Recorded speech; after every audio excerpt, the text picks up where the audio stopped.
Chris from the tertiary.com taking a look at the upcoming week for the week of April 29th.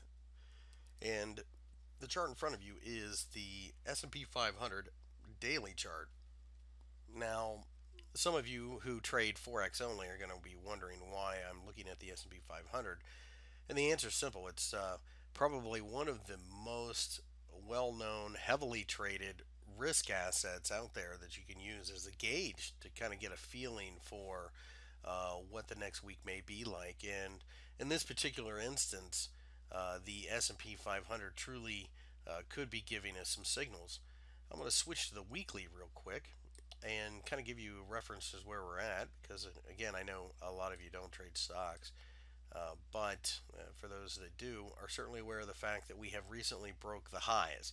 This was at the highs right before the financial crisis, and you can see we just came undone, and then here we are a few years later. We finally have broken above it. However, what's interesting is that even though we have broken above it, we haven't broken above it cleanly.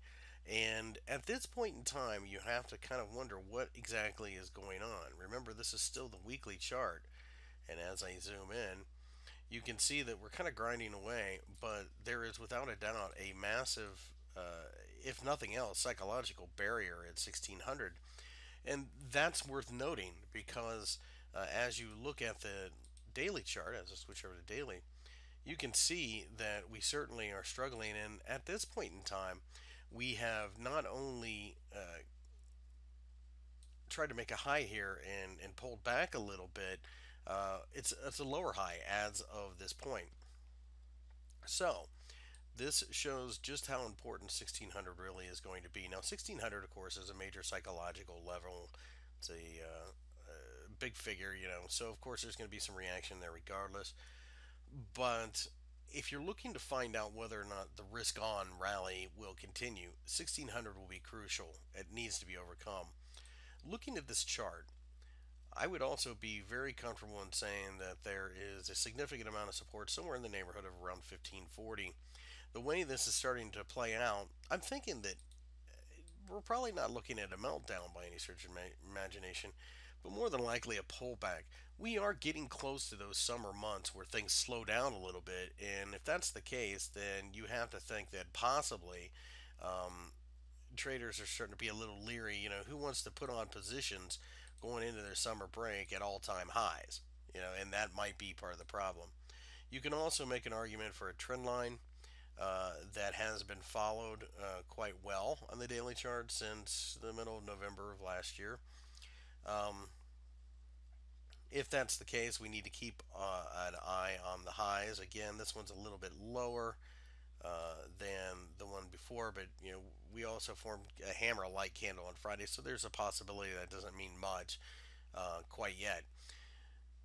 This trend line breaking would in fact be your first warning that something more significant is going on, and then 1540, at least as far as I can tell, would be another massive warning signal, because sometimes when you get a trend line break like this, it's not uncommon to see it go sideways for a while and then continue the previous direction. So if we slide through the trend line, that in and of itself isn't enough to have me concerned.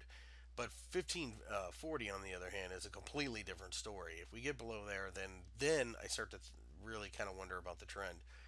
That would mean a risk off trade, and then more than likely a gathering of steam for the US dollar.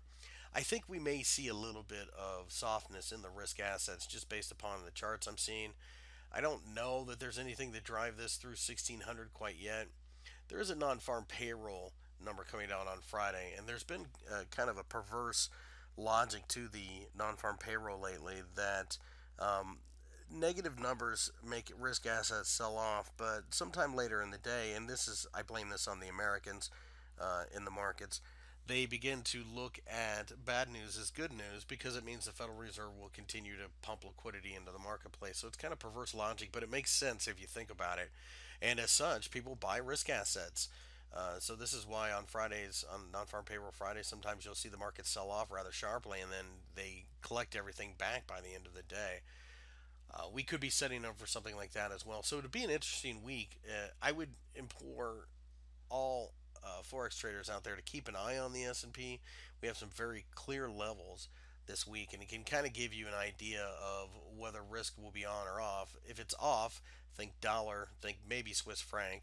Um, and if it's on, then you're starting to talk about the New Zealand dollar, the Aussie dollar, etc.